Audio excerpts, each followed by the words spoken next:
정부가 상속세 개편안을 발표했습니다.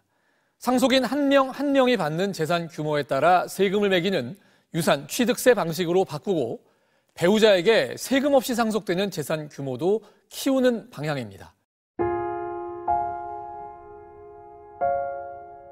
상속세 개편안에 대한 두 번째 방송입니다. 이번 개편안의 가장 큰 특징은 물려받은 재산의 크기가 같다면 상속세 부담도 같아지게 된다는 겁니다. 다시 한번 이제 말씀을 드리면 유산세 개념은 사망자의 전체 유산을 기준으로 과세한다는 거예요. 전체? 네. 근데 이제 국가가 이렇게 한 배경이 있겠죠.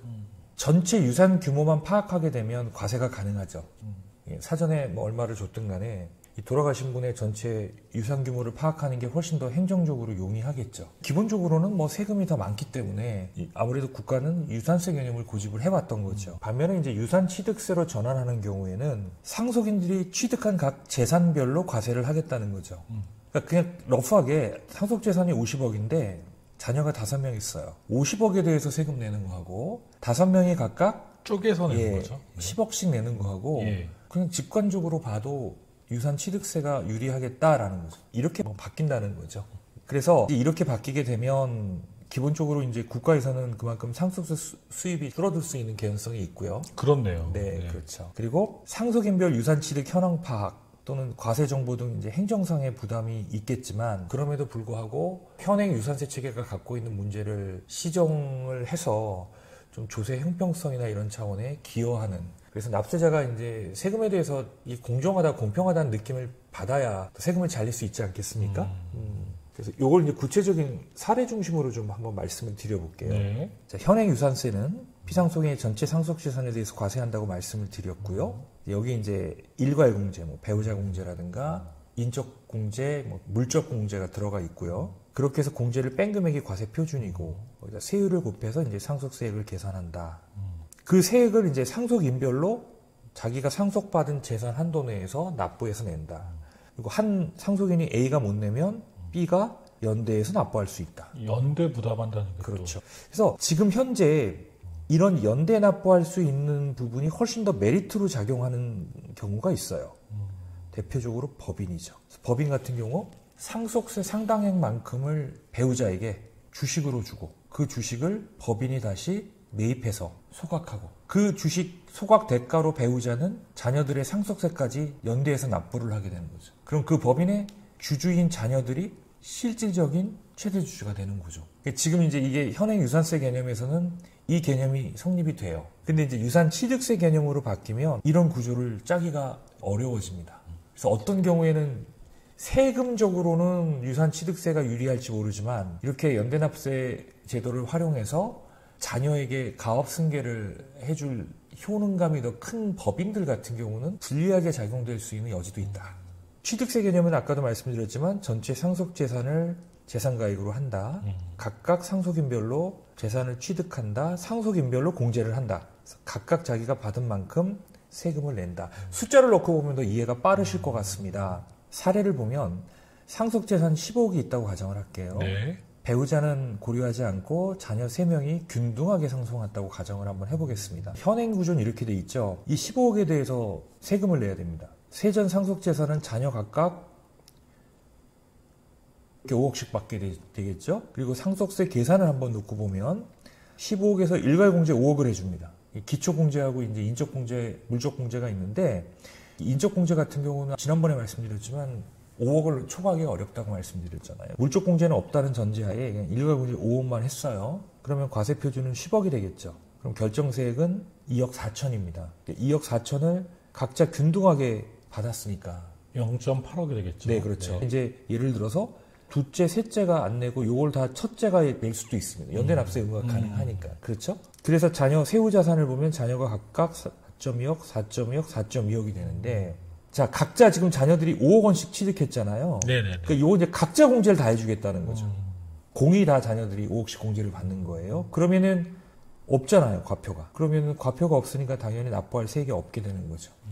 근데 이렇게 15억이 있는 경우에는 지금 현행 제도로 바뀌면 자녀는 과거 기준으로는 8천만 원씩 세금을 내야 된다면 개편안으로는 이제 세금이 없게 되는 거니까 2억 4천만 원만큼 상속세 절세 효과가 발생이 되는 거죠. 이건 근데 15억에서 왔다 갔다 하는 분들한테는 굉장한 그렇죠. 혜택 그러니까 같은데요? 이번 제도의 특징은 뭐냐면 예, 예. 대자산가들한테는 크게 의미가 없어요. 자세한 내용을 보지 않고 개편이 되면 도움이 되더라. 그래서 나도 줄 거야 이렇게 보지 마시고 실제 내가 개편이 되면 어느 정도 줄고 그게 나한테 유의미한 건지. 아까 그 법인 대표 같은 경우는 어느 정도 세금이 나오고 그 세금을 연대 납세하는 게 훨씬 더 가압승계에 유리한 법인 같은 경우는 이번 개편안으로 인해서 별도의 납세 대책을 세워야 될 수도 있어요.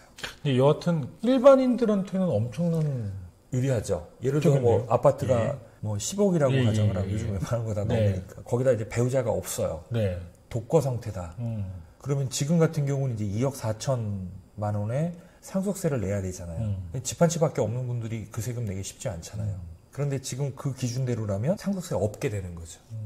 10억에서 20억 정도 자산을 갖고 있는 분들한테는 이번 개편안이 굉장히 유의미한 그런 제도라고 볼 수 있을 겁니다. 그렇네요. 네. 어떤 제도가 바뀔 때는 항상 기본 원칙이 있습니다. 그래서 여기 보시면은 최고 세율이라 처음엔 이제 이것도 굉장히 논의가 됐었죠. 그래서 작년 세제 개편에는 뭐 최고 세율을 40%로 낮추겠다라고 했지만 이제 국회 문턱을 넘지 못했습니다. 우리 세층 말하는 뭐 슈퍼 부자들 굳이 이제 이런 층에 계신 분들까지 상속세 절감 혜택을 주는 게 맞냐라는 논란이 있었던 거고, 그래서 이런 대재산가는 제외가 돼 있고, 아까 말씀드린 것처럼 일반적으로 이제 30억 언더 이 정도의 재산가액을 갖고 있는 분들한테는 굉장히 유의미한 제도다라고 말씀드릴 수 있을 것 같습니다. 그래서 유산 취득세 전환은만 하면 되는 게 아니고 여기에 부수되는 이제 제도 개편이 따라가야 돼서 어떤 개편들이 이루어졌는지를 한번 좀 봐야 될 것 같습니다. 그래서 과세 방식은 전체 유산이 상속인 개별 취득 유산으로 변경됐다는 점하고, 또 과세 대상 자산이 국내에도 있고 해외에도 있잖아요. 네네네. 예, 그래서 이것도 마찬가지로 유산 취득세 전환에 맞게 조정을 했다라는 점 이해를 하셔야 될 것 같습니다. 뭐 거주자, 비거주자. 그렇죠. 네네요. 그다음에 세액 공제나 부과 방식은 기본 체계에는 현행을 유지하고 있다. 큰 변화는 없다 이렇게 보시면 될 것 같고요. 하나하나 이제 과세 방식, 납세 의무 개별 사항을 한번 알아보는 것도 유의미할 것 같습니다. 자, 납세 의무는 전체 상속세를 상속인 수유자 간에 연대 납세한다. 수유자는 상속인이 아니에요. 유언 등에 따라서 상속을 취득하는 자. 법정 상속인이 아닌 유언에 의해서 대표적으로 뭐 제3자가 될 수도 있고, 여기 제3자에는 뭐 며느리, 사위도 포함되고 손주도 여기에 포함이 되겠죠. 법정 상속인이 아닌 유언으로 재산을 취득하는 자를 우리가 수유자라고 합니다. 그러니까 연대 납세가 있다. 과거에 이랬다 이거죠. 그렇죠. 네네. 그래서 가업승계. 대표이사가 90% 지분을 갖고 있고 자녀가 10% 갖고 있어요. 근데 이 90% 지분의 가치가 상속세예요. 예를 들어 상속세가 50억이 나온다. 그러면 이 90% 지분을 누구에게? 배우자에게 상속을 하고, 이 배우자는 이 주식을 다시 법인에 매각해서 이 50억을 법인으로부터 받아서 이 돈으로 상속세를 납부한다.